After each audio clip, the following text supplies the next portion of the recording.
کسی نہ کسی انداز سے غمگین، پریشان، تکلیف میں مبتلا، آزمائش میں مبتلا، کوئی بیمار ہے تو کوئی قرض دار ہے، کوئی گھریلو ناچاکیوں کا شکار ہے، کوئی تنگ دست ہے، کوئی بے روزگار ہے، کوئی اولاد کا طلبگار ہے تو کوئی نافرمان اولاد کے ہاتھوں بیزار ہے، کسی کو نوکری نہیں ملتی، کوئی نوکری پیشہ ہے تو اس کا گزارا نہیں ہوتا، کسی کا سیٹھ اس سے راضی نہیں، کسی کے ماتحت دیانت دار نہیں، کسی کی گھر میں آزمائشیں بہت زیادہ، کوئی بیوی کی وجہ سے پریشان کہ وہ بد اخلاق ہے تو کوئی شوہر کی وجہ سے پریشان کہ وہ بڑا بد اخلاق ہے، کوئی بچوں کی وجہ سے پریشان کہ وہ بڑے نافرمان ہیں، اور کوئی والدین کی وجہ سے آزمائش میں کہ ابا ہر وقت دیکھو سب کے سامنے بے عزتی کر دیتے، ہماری عزت نہیں رکھتے، کوئی محلے داروں کی وجہ سے پریشان کہ ہر وقت لڑائی جھگڑا رہتا ہے، تو کوئی مارکیٹ کے پڑوس سے پریشان کے برابر والا ہر وقت کچھ نہ کچھ ایسا طعنہ، تشنی، سامان تو کچرا کچھ نہ کچھ ہمارے سامنے پھینکتا رہتا ہے۔ کارپوریٹ سیکٹر میں دیکھیں تو وہاں کی پالیٹکس الگ ہے، آفس کلچر میں جائیں تو وہاں کا مزاج کچھ اور ہے، سڑک پر جائیں تو ٹریفک کی کثرت، خریداری کے لیے جائیں تو مہنگائی کی کیفیت، پرچیزنگ پاور نہ ہونے کے برابر، اشیاء خرد و نوش آسمان سے باتیں کرتی نظر آ رہی ہیں، اور اس طرح کے نہ جانے کتنے معاملات و معمولات کسی نہ کسی انداز سے یوں کہا جائے کہ ہر ایک کو چلیے یہ مبالغہ ہوگا تو ہر دوسرے شخص کو کسی نہ کسی انداز سے گھیرے ہوئے، اور لوگ اس کی وجہ سے عمومی طور پر ٹینشن میں رہتے ہیں، اور یہ ٹینشن بڑھتا ہے، مسلسل رہتا ہے تو ڈپریشن میں چلے جاتے ہیں۔ اس کی وجہ سے ذہنی تناؤ، ذہنی کھچاؤ، دماغی طور پر کمزوری، عجیب و غریب قسم کی نوعیتیں اور کیفیتیں انسان کے جسمانی، دماغی اور پھر نفسیاتی طور پر غالب ہونے لگتی ہیں، اور یہ گویا کہ میرا معاشرہ کسی نہ کسی انداز سے ڈپریسو معاشرہ بنتا چلا جا رہا ہے، ڈپریشن میں، اور ہر شخص کسی نہ کسی انداز سے ذہنی تناؤ کا شکار نظر آتا ہے، وہ مزدور ہو چاہے سیٹھ، چاہے مالک ہو چاہے نوکر ہو، چاہے فیکٹری آنر ہو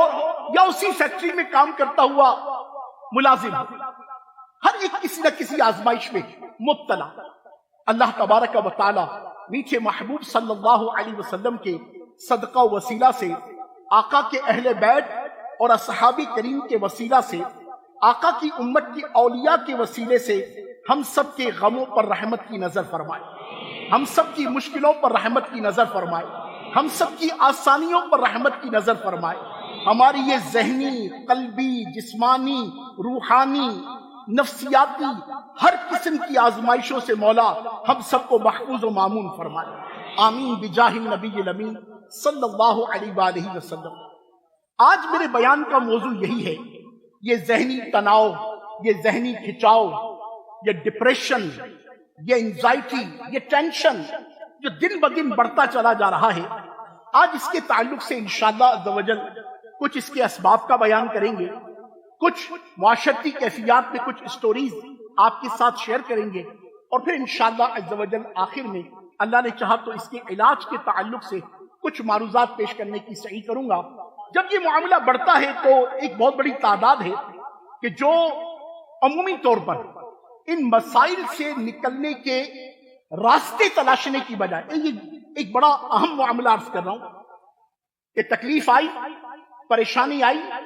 بیماری آئی، آزمائش آئی، تو اس آنے والی آزمائش کو، اس تکلیف کو، اس پریشانی کو، اس غم کو، اس امتحان کو، اس ٹریجڈی کو، اس ڈیفیکلٹی کو، اس کریٹیکل پوزیشن کو عمومی طور پر ایک تعداد ہے کہ جو اپنے ذہن کو مفقود کر کے، اپنے ذہن کو بوجھل کر کے اسی وادی میں ڈوب جاتے ہیں. اب کیا ہوگا؟ یہ ایک لفظ ہوتا ہے، کوئی بھی چھوٹی سی مصیبت آئی، چھوٹا سا امتحان آیا، اب کیا ہوگا؟ ہانے چھا تھی ہن کی ہوئے گا، اب کیا ہوگا؟ اور یہ گھبراہٹ شروع ہو جاتی ہے. نہ کہ جب بھی کوئی اس قسم کی آزمائش آئے تو سب سے پہلے تو ہونا کیا چاہیے؟ ایک مرتبہ اللہ تبارک و تعالی عز و جل کی ذات بابرکات پر بھروسہ کرتے ہوئے جو آنے والی مصیبت ہے، اس آنے والی مصیبت کے تعلق سے اپنے آپ کو ذہنی طور پر تیار کیا جائے کہ اب یہ آ گئی ہے. اب آ گئی ہے تو کرنا کیا ہے؟ اس پاک پروردگار جل علا کی ذات پر کامل جو ایمان ہے، اس کامل ایمان کو ذہن میں رکھ کر اس کی ذات پر بھروسہ کرنا کہ جو کچھ آتا ہے وہ کس کی طرف سے ہے؟ اللہ پاک کی طرف سے.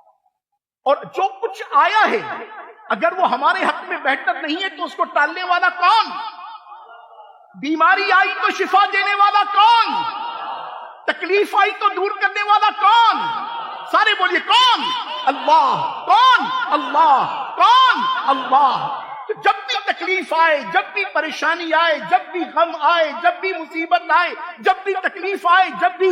کسی بھی قسم کی آزمائش آئے، بے روزگاری آئے، بے اولادی آئے، بے گھری آئے، تو کس کی ذات پر بھروسہ کرنا ہے؟ اللہ. اس پاک پروردگار کی ذات پر بھروسہ ہونا چاہیے. مگر ایک بہت بڑی تعداد ہے کہ جو اس معاملے میں اس پاک پروردگار جل علا کی ذات پر بھروسہ کرنے کی بجائے اپنے آپ کو نا امیدی اور مایوسی کی گھاٹی میں گرا دیتے ہیں. اور نا امیدی اور مایوسی کی گھاٹی میں گرا دینے کی وجہ سے آپ دیکھیں کہ حالات کیسے ہوتے چلے جا رہے ہیں.